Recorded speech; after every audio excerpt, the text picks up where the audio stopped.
Metroid Dread has been a game I've been waiting for a long time, and it's not because I knew it was coming out, but because of the type of game it is. Almost immediately after a Nintendo Direct showed gameplay, I went ahead and reserved a physical copy. Is Metroid Dread what it's hyped up to be?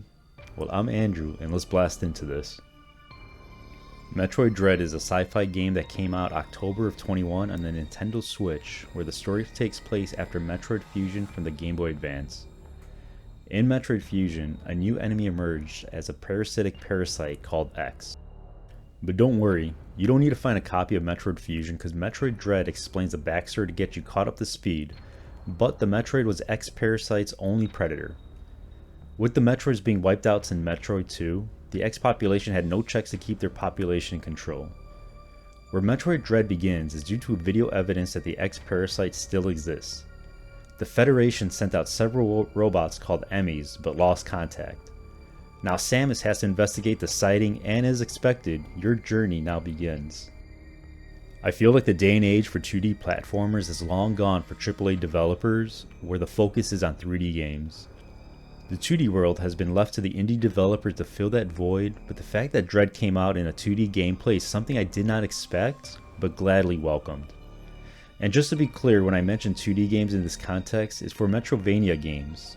Regardless, this was a big surprise for me. Over the years, I would also find myself coming back to a few notable Metroidvania games, such as Castlevania Symphony of the Night, Super Metroid, Metroid Fusion, and now I have Metroid Dread. Well, let me talk about what Metroid Dread brings to the table. The way you control Samus and her flow. So let's pause for a moment, because when we look at Super Metroid, and I love Super Metroid, the controls are stiff. Samus felt more like a robot than a person. Metroid Fusion controls were getting smoother, and this could be because Samus' suit was part of her own skin, just like in Metroid Dread, so better programming and technology aside, could make sense why. Metroid Dread is designed for faster gameplay, as its core mechanic is evading these enemy machines that I mentioned earlier, but don't let this scare you, as there's only certain enemy controlled zones, and you'll know when you see it by a lucid moving door.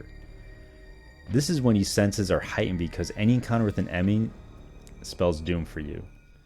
You need to hide and invade, else you'll be caught and the chances of surviving an enemy is very low. You're given a brief window when you can counterattack the enemy, but this is tough to time just right. Within the enemy controlled area, there's no biological enemies, but each one you encounter gets a little more difficult, and that's because of the gear they have or the environment. The whole encounter with enemies is one thing I love most about Metroid Dread. It takes you out of your comfort zone, because even though I love being a complete badass in these type of games, it's nice to, for once in a while, make you feel vulnerable. Now, a true Metroidvania game involves exploring and growing your character, and Dread is no different. You are stripped of all your power, and now it's up to you to get more powerful by finding additional items outside of story progression, such as energy tanks, missiles, and bombs. This is the very core of type of games that has me coming back again and again. I love starting out the game weak, then slowly finding more items to make it easier, or the ability to absorb more hits before needing a recharge. Boss battles are plentiful. The devs even added a boss rush mode where now you have the option of just battling bosses. This additional option does open high playability for me.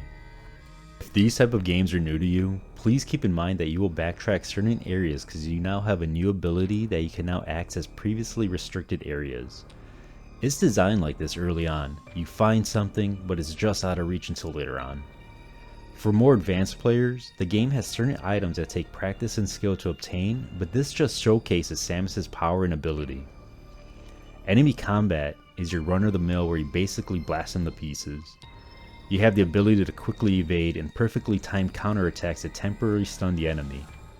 With stunned enemies, once you neutralize them, they drop off more of the replenishment items such as missiles and energy. I only have one main gripe about the game, and this is when you find an unknown item such as a power bomb in early game.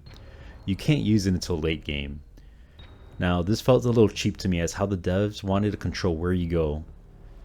In my opinion, just make the item impossible to get until you have a certain item just like all the others previously. Performance, although docked is not fully HD, it's still a beautiful game. Handheld mode is where this shines, especially with the OLED model and its bright and vibrant colors. Still, it would be nice to at least get a full HD. The game runs smoothly in both dock and handheld mode. I didn't come across any bugs that I've noticed or even a single game crash. Even though I'm disappointed that Metroid Prime is still unknown since the announcement what feels like 5 years ago, I'm happy that Metroid Dread made its way onto the Nintendo Switch. Not because it's a Metroid filler, but a Metrovania from Nintendo. I still remember the first time I played a Metroid, and that sense of exploration, item gathering, and trying to figure out what's next had me hooked. To see a game like Metroid Dread still being relevant today, it truly makes my heart happy, and for that, I highly recommend picking up this title. Well, I'm Andrew, and I'll see you at the next video.